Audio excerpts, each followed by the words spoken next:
Okay.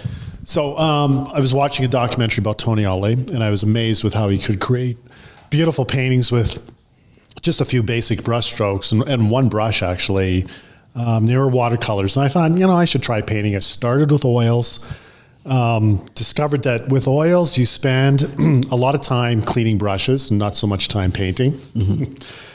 And I didn't have a lot of time. I was going to school and I wanted to keep it simple. Mm-hmm. So I started watercolor painting. And I could find that I could, whenever I wanted to go to it, take them out, paint, practice, get better, because that's what it's all about. And just over the years, it just developed. Eventually, I went from painting just watercolors to varnishing watercolors, and then I made the next jump where I started doing acrylic paintings because I wanted to go bigger and even more colorful. I still do both. Mm-hmm. And neither one is a favorite of mine. I love doing both of them. It just depends on what I'm trying to paint and express. Is watercolor painting difficult? It's kind of like fly fishing. Everybody thinks, don't go fly fishing. It's super difficult. You'll never learn how to. Right. Again, it's practice, right? But my style is very loose and impressionistic. And if I have a mistake happen or an accident while I'm painting, I will turn that accident into something in that painting. I'm very loose with it when I paint. I'm not, there's the old English style where everything's very exacting, mm-hmm. and you're putting down fine washes of pigment. I don't paint in that matter. I just do whatever it takes to get the job done. I'll use razor blades and scrape into the paper and sticks and all sorts of stuff and gouache. So it's a little bit out of the box. Mm-hmm. For me, it's not as difficult anymore. Certainly it's difficult if I try something very new and different, but I paint every day. So it's a lot of practice, right? So. And that would have been my next question. When you're a writer, the advice you get is write every day, every single day. And eventually what happens is the inspiration come.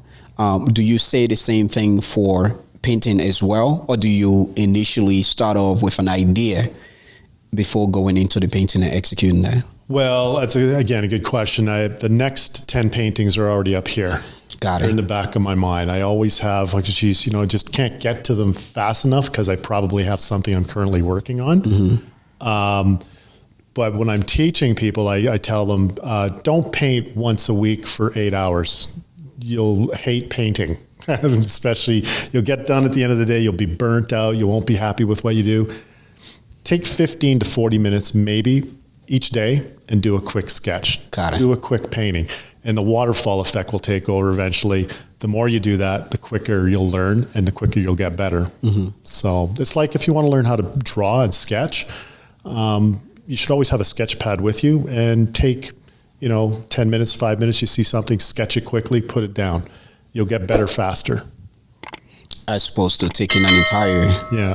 I also teach people, sorry to interrupt, but I also teach people to, quite often I'll see they'll have like 50 brushes. So here's the 4 brushes you need. Learn how to use your materials, your 4 brushes. Here's the 8 pigments you need. Learn how to use those. You can certainly in the future grow from there because you don't want to be overwhelmed. It's mm-hmm. like teaching someone how to golf.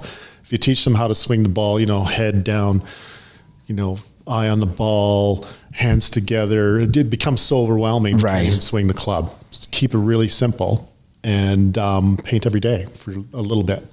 Now, you also do acrylics painting as well. Is it a different process? Do you now use different brushes for acrylic than you would, say, for water painting? So the materials are certainly different. I do use, acrylic brushes for my acrylics and watercolors brushes for my watercolors, different materials. The process is also, to be honest with you, that was a struggle for me to learn because it took a while for me to learn that acrylic is really almost an entirely opposite process. Got it. In watercolors, I typically end the painting with my darks last. In acrylic, in watercolor painting, my darkest darks last. In a watercolor painting, it's the opposite. Mm-hmm. In acrylic painting, I'll end the painting with my lightest lights last. Completely opposite process. Okay. Let's put some time frame on it. You've been doing this for 30 years. Someone's sitting there thinking to themselves, you know what, let me go out and start this process. Just for timeline purposes, how long did it take you to finally know that, okay, you know what, I can really do this? And at what point did you even sell your first painting? When I first started, I always saw some potential. And this is generally what happens for people that have the AKA bug desire to want to paint. It's a lot like maybe wanting to play a musical instrument. It's in you. You know, what you're doing at first, there you see potential, and there's something that captivates you and you keep wanting to do it again. So you return to it and you do it again. And again, that's back to practice. And the more you practice, the quicker you get, the better you get. If you don't practice, it's not going to happen. I have taught people and I've seen people have a lot of potential, and they stick with it and they start to enjoy it more and more because it becomes less stressful. Right. Because it's become looser, and the more you paint, the more you and your style will come out. So you just get better faster. I sold my first painting probably 20 years ago.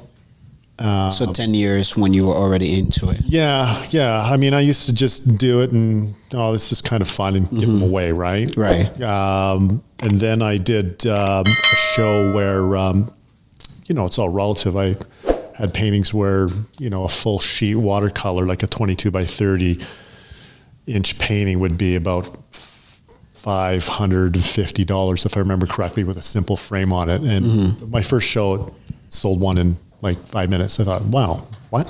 Wow. But, people liked what I was doing at the time. But certainly evolved. My stuff's very different now. But I saw potential early on. That's awesome. That's awesome. Now, because you're not only a painter, you also own an art gallery. Well, my wife owns a gallery. Your wife owns a gallery. She's just offset over there. She's camera shy. She's the boss. Uh-oh, here she comes at it. She could really just come in, really. So where did the idea for the business aspect of it come from for you? That's another good question. I had been in other galleries, some of which the relationship was challenging. And then I used to be in a gallery, Alley Cat in Bragg Creek. A lot of Calgarians still talk about that gallery. Hasn't been around for some time, but I learned a lot from that owner, how to treat artists, how to run a gallery. And this was all just through observation, and I would just ask him a few questions. But I really respected how, gentleman's name was James, that ran and owned the gallery. I really respected how he ran the gallery. And then I was seeing how artists were treated at other galleries, including myself. And then the opportunity came up. I mentioned earlier that had an opportunity to buy a gallery, and I thought, well, that'd be probably a good idea. And then we can just do what we want with it, right? That's right. And certainly in this gallery, you've had a look around. It has a very unique feel and ambiance and look to it. It's more casual. We never wanted to have a gallery that was stoddish and kind of pretentious. We didn't want that kind of a feel. Right. So this is almost kind of like a gallery you would find in maybe in downtown Quebec City. Lots of color, casual, fun place to be. We frankly get a lot of customers that come here, and they come here just to visit. Hey, how you doing? And they may not buy a painting, but it's kind of like, you don't go to the barber to get your hair cut. You go there for the conversation, and a haircut might happen. I like that. That is so true. That's copyrighted. You can't use that. I can't use that. It's all right. I'm sure we can get away with it. What was the key driving force for you to become an entrepreneur? I had been laid off and right-sized. We're living in a world now where the average person will have 9 to 15 jobs in their life. And I just got kind of tired of that and getting bounced around, because you kind of get yourself established with a company. Everything's going cool. It's like, oh, by the way, you're done now. We don't need you anymore. Bye-bye. Bye-bye. Yeah, so I kind of got disenfranchised with that whole kind of aspect of how life is being lived. And I mean, to have an opportunity to do what you love to do, who doesn't want to do that? Absolutely. You know?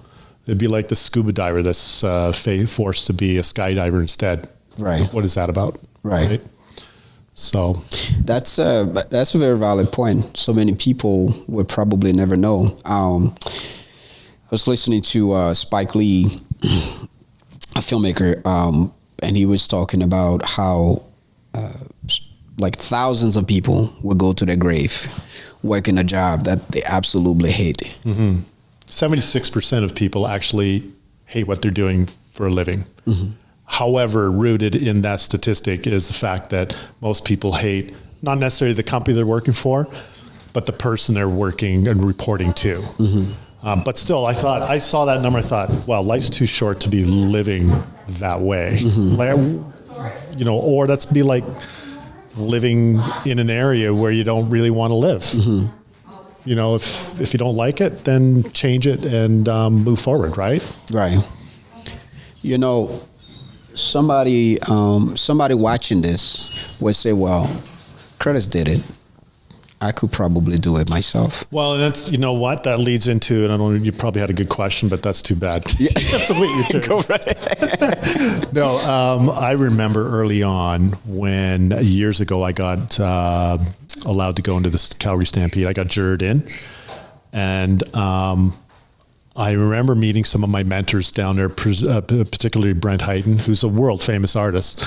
And he said to me, do you do it full time? And at the time I was like, no. He said, why not? Just take the plunge. And at the time, I didn't understand that. It didn't even, it was like, what? That's crazy talk. Take the plunge, yeah. What are you talking about? I don't box. Right. Because you have a lot of other things going on maybe in your life. Maybe you've got kids, you've got a family. Absolutely. Or you've got a career that's like, well, geez, that pays really good. So it's like, but you know, bottom line is you got to kind of move to where your heart is, right? So, and that what I think was the hidden message. And if you read about him and where he came from and what he did, and how he got to the point where he became a full-time artist, it's like, well, yeah, take the plunge, do it. You will find a way. It's like, I knew a guy who was a floral artist, and this guy was built like a house. He was a bodybuilder guy. If you met him, you'd think grandma was doing his floral paintings. No, it's this guy. And guess what? He just loved doing them, and he became a professional floral artist. And he learned how to sell his work. There's galleries that are specifically sell that genre of work, and then he got contracts with publishing, for example. This sounds nuts, but putting his work on Kleenex boxes all contributed to his income. So you got to kind of think out of the box and go, okay, you know, I'm an abstract artist. Well, maybe you should be showing in San Francisco or something, right? Right. Got to think out of the box. That's a very important point. And I'm not glad, because my question was definitely going to come about, and you would have told me that anyway. But that's, I knew that because I'm psychic. I love that. I love that. So you know the next question then. Let's just go from there. This is great. You know, and people, like you mentioned, you will find a way. For a lot of people, whether or not they're absolutely passionate about certain things or not, I think one of the biggest hurdle in everybody's life is this idea of money. How did the funding for this come? Did you? Well, you got to look at things pragmatically too and go, okay, can I make this work? How many paintings do I have to sell a year? And, you know, you kind of work through the math. I got to a point where I was like, okay, now I can do this full time, because I think I know how many paintings I can sell. The scary thing is you got to think of, especially this year, we got COVID happening. You know, we've at the gallery taken on some artists that are new to being full-time artists. And a few of them have asked the question, well, how many paintings would you sell of mine a month? Well, I really have no idea. But back to what I said earlier, your job is to focus on producing work that's so good that people have to have it. If you just focus on that and put it in the right places and market it the right way, then we will, you know, we'll sell it. If you do really good work, we'll sell it. You know, it's sometimes artists wonder, particularly with our artists that are geographically further away from us, send us images in advance and we'll tell you what we want you to ship, because there's shipping involved. And they'll wonder why, you know, they may do 10 paintings and we take these 5 or 6, because I believe we can sell those. They have elements in them that are sellable. That comes with experience, right? Knowing what people respond to. So again, you know, that's back to the practicing experience. But you have to get to a point where you kind of go, okay, can I make this work? How many could I sell a year? Some artists, we have some artists that take months to do a painting. And, you know, they sell for thousands of dollars. But mathematically, I'm not like that. I brought in 2 paintings today. They take me 5 to 7 days to do. I know what I got to sell them at. So the math works. The other thing that we always talk to our artists about too is the artist-gallery relationship. You really have to respect and understand that relationship and why it's important. Because galleries put in a lot of work behind the scenes, like interviews and marketing. Very much. Where, you know, we put ourselves out on the line and really go to bat for you. You know, we've had some artists that wonder, well, I had a client that you took a commission for. There should be a finder's fee for that. Well, yeah, they found you because of our gallery, and they came in our gallery, and we've been working with that client for over a year. Now they're ready to have you do a piece for them because of the work we've done for you. They don't always see the behind the scenes work you do. So the artists hours you spent, I mean, I paint every day. Start at 8 in the morning. I may paint till 1 or 2 in the afternoon. Then come down here, work till. Hey, if we got people in here, we may close at 5. You got a customer in, you may be here till 6. Whatever it takes to get the job done, right? But I don't watch the wall clock anymore. I don't look at my watch. I'm going to go home now because I love what I do.